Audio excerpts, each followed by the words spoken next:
Assalamualaikum warahmatullahi wabarakatuh. Perkenalkan, nama saya Beni Syam Syafri, NIM 01183172, Prodi Ekonomi Syariah 6. Ingin mereview sebuah artikel dengan materi format kontrak bisnis Islam. Apa itu kontrak? Pengertian kontrak adalah perjanjian yang dibuat secara tertulis. Dengan kata lain, kontrak merupakan suatu perjanjian atau perikatan yang sengaja dibuat secara tertulis sehingga dapat digunakan sebagai alat bukti bagi para pihak yang berkepentingan.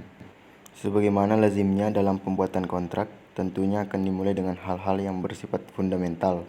Para pihak biasanya akan melakukan pembicaraan satu sama lain, sebab jika suatu kontrak tidak didefinisikan secara jelas mengenai sesuatu yang dimaksud, bisa akan menimbulkan persoalan-persoalan yang baru.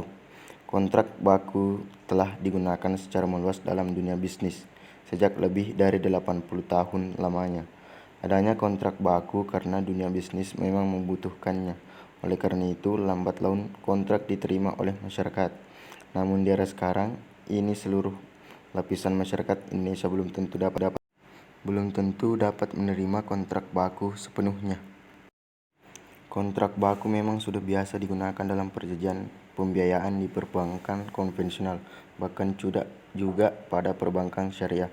Ketika kontrak baku ini disandingkan dengan akad-akad pembiayaan yang berprinsipkan pada syariah yang memerlukan musyawarah dalam pembagian nisbah bagi hasilnya, maka akan didapati ketidakteraturan.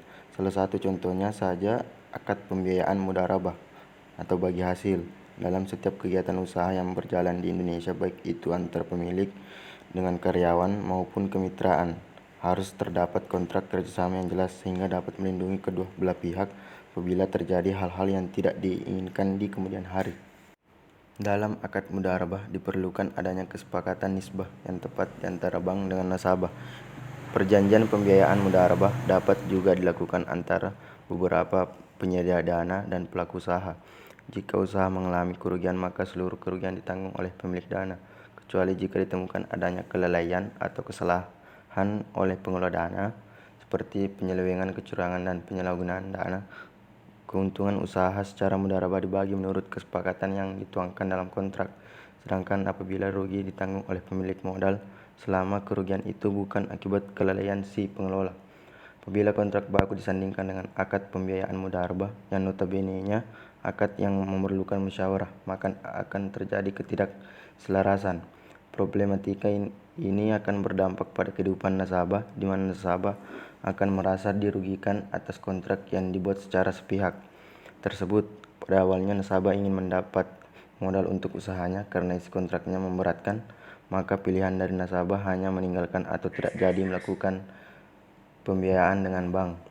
Kalaupun pihak nasabah menerima kontrak kerjasama, bisa dipastikan pihak nasabah tersebut menjalankan dengan penuh tanggung jawab yang besar. Selain itu juga nisbah bagian dari nasabah akan kurang sepadan dengan kontribusi kerjasama yang nasabah berikan. Cukup sekian yang bisa saya sampaikan, lebih dan kurangnya mohon dimaafkan. Wabillahi taufiq wal hidayah. Assalamualaikum warahmatullahi wabarakatuh.